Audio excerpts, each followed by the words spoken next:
సుగాలి ప్రీతి కేసుపై కీలక వ్యాఖ్యలు చేశారు AP deputy CM Pawan Kalyan.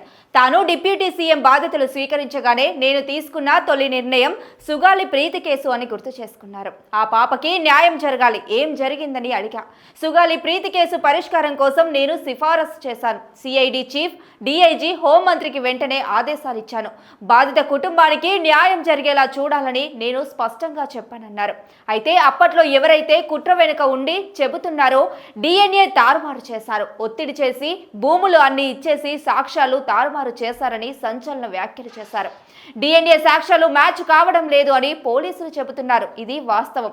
Vivekananda రెడ్డిని చంపేశారు అని అందరికీ తెలుసు. ఎవరైతే నిందితులు ఉన్నారో ఒక్కొక్కరిని చంపేస్తున్నారు. గత 5 సంవత్సరాల్లో క్లాసిక్ కేసెస్ ప్రక్షాళనకే పూనుకున్నాం.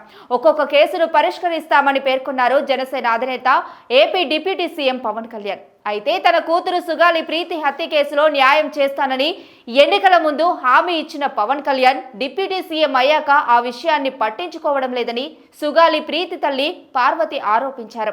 విజయవాడలో ఆమె మీడియాతో మాట్లాడుతూ తన కూతుర్ని అతి కిరాతకంగా అత్యాచారం చేసి హత్య చేశారని 8 సంవత్సరాలుగా న్యాయం కోసం పోరాటం చేస్తున్నా అన్నారు. న్యాయం చేస్తామని హామీ ఇచ్చి ఇప్పుడు ఉప ముఖ్యమంత్రి అయిన తర్వాత గాలి కొదిలేశారని విమర్శించారు. మొదటి సంతకం సుగాలి ప్రీతి ఫైల్ పై అన్నారని గెలిచి 14 నెలలు అవుతున్నా ఒక్క మాట కూడా మాట్లాడట్లేదన్నారు. అసెంబ్లీ సమావేశాల్లో సుగాలి ప్రీతి కేసుపై చర్చించాలని కేంద్రంపై ఒత్తిడి తీసుకొని వచ్చి సిబిఐ ఎంక్వైరీ వేయాలని డిమాండ్ చేశారు.